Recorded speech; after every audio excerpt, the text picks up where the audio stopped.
Começo por manifestar a minha satisfação pela presença de tão ilustres convidados para esta sessão. Eu gostaria de cumprimentar e agradecer o convite que me foi endereçado pelo Dr. Oliveira Ancós,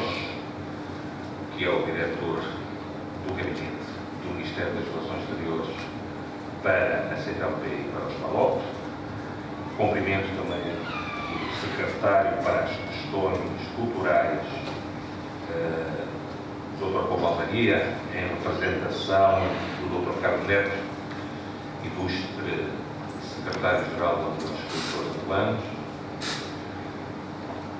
Cumprimento os senhores diretores do DIREX aqui presentes, os diplomatas também que se encontram aqui presentes e foram convidados. Um cumprimento muito especial ao meu mestre, magnífico reitor Pedro Domingos Peterson,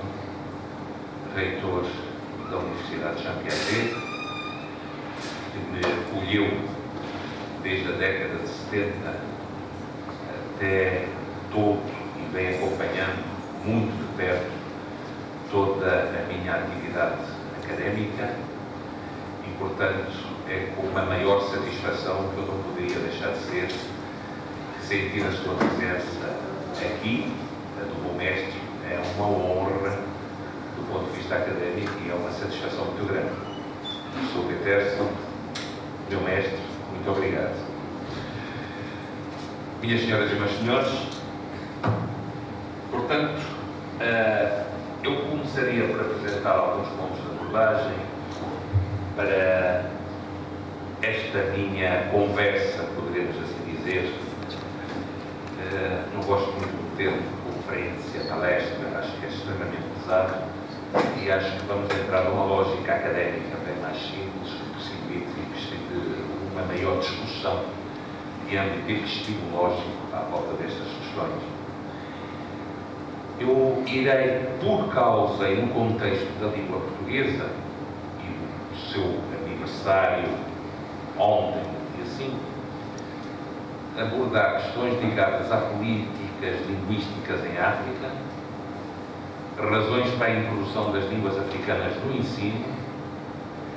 e publicações bilíngues ou exclusivamente em línguas africanas, para depois me debruçar um bocado sobre os vocábulos em português de origem africana. Irei depois passar para a questão identitária na definição de políticas linguísticas, a questão da lusofonia, teoria social ou doutrina política, a questão ideológica na definição das políticas linguísticas, a língua portuguesa como instrumento político ou ideológico da corporação dos africanos em seu determinado momento e com vários subtítulos, nomeadamente o ensino público no período monárquico, o ensino em Angola no período republicano, portanto, a instrução em Angola de 1911 a 1961 e a instrução primária em Angola de 1961 e 1975, nomeadamente no âmbito do diálogo pedagógico que é feito na língua de escolaridade, como hoje em língua portuguesa. A questão do princípio do assimilacionismo e fecharia com um aspecto que me parece que é determinante e é a chave, portanto, daquilo que eu gostaria de apresentar aqui e que fundamenta as razões para este texto que eu preparei, que se chama a indispensável cooperação entre a língua portuguesa e outras línguas de convívio na CPLP, no contexto da CPLP e no contexto dos PALOP. Sendo assim, apresentando, portanto, este sumário, eu diria que, por ironia do destino, na década de 50, a Casa de Estudos Império, a abreviatura SEIC, e o Centro de Estudos Africanos, CA, duas associações africanas em Portugal, sendo a última clandestina, juntaram numa mesma agremiação homens e mulheres de elevada estatura política e intelectual das ex-colónias portuguesas em África e até do Brasil,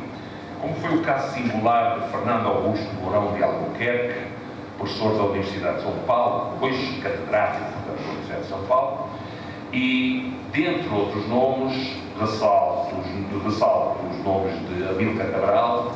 Agostinho Neto, Lúcio Lara, Mário Pinto Andrade, Aldo Espírito Santo, Vasco Cabral, Marcelino dos Santos e Noé Mendes Sousa. Alguns destes escritores revolucionários intelectuais continuam a ser considerados como verdadeiros expoentes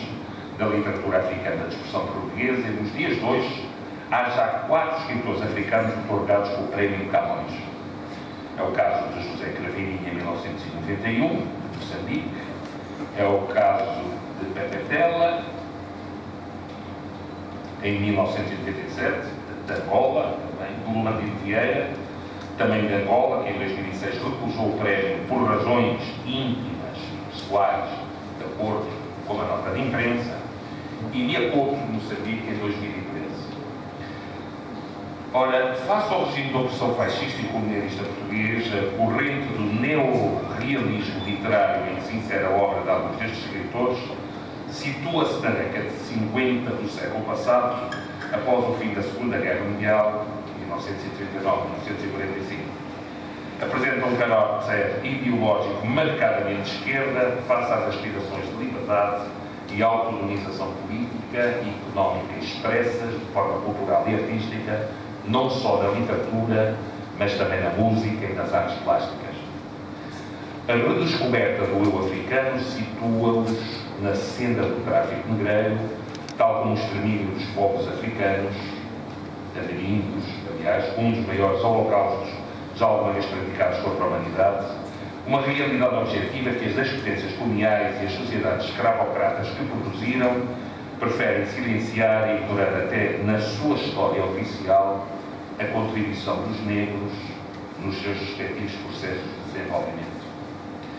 Devo, no entanto, sublinhar a postura de elevação demonstrada pelo ex-presidente da República do Brasil,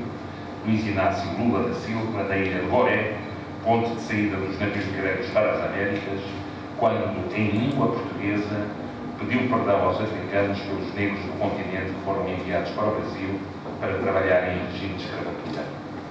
Na casa dos escravos, onde os negros eram pesados, presos e acorrentados antes de embarcarem para os países colonizados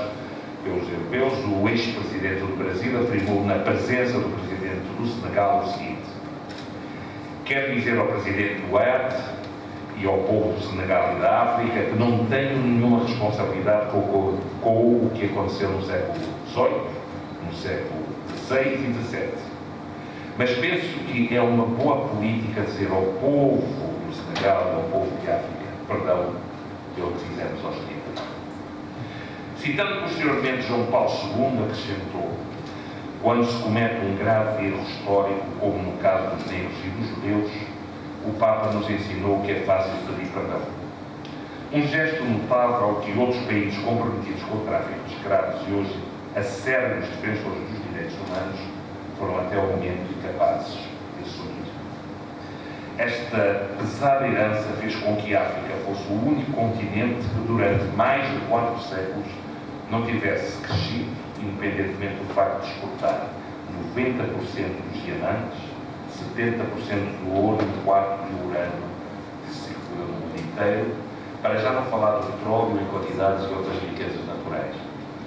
Em contrapartida, por conta de África, a elite europeia ganhou fortunas dos exploradíssimos mercados de Lisboa, Madrid e, sobretudo, Paris e Londres. Quando em tempo de mundialização da economia o conhecimento e a cultura constituem a maior riqueza do povo, como o Japão, país sem matérias-primas e de forte tradição cultural, vem comprovando, a África, apesar da sua riqueza em matérias-primas, é o continente onde, em 1992, a acumulação dos atrasos no pagamento da sua dívida externa já representava 32% das exportações de toda a sua região subsaariana. Tal fato resulta em sérias e óbvias implicações da possibilidade de os seus países investir devidamente nos programas sociais, nomeadamente nos setores da saúde e da educação. Uma educação cujo idioma oficial e de escolaridade nos PALOP é a língua portuguesa, cujo proprietário é tão somente o seu usuário. Hoje em África, todos os países são politicamente independentes. Porém, em quase todos os países, o Banco Nacional é uma dependência do Banco Mundial, as Forças Armadas são assessoradas pela ONU, as eleições realizam-se sob vigilância de observadores internacionais, os cidadãos em situação de emergência procuram ajuda das organizações internacionais, as melhores propriedades pertencem às multinacionais. As abordagens sobre a África, segundo o investigador, eu penso que aqui saltei um pouco,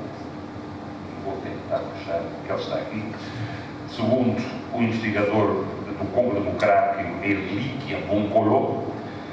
continuam a pautar-se por opiniões manifestamente negativas que, de modo geral, se circunscrevem ao desmoronamento do Estado, à fragmentação do território que, de forma cínica e nostálgica, se afirma ter sido construído com muito trabalho da colonização,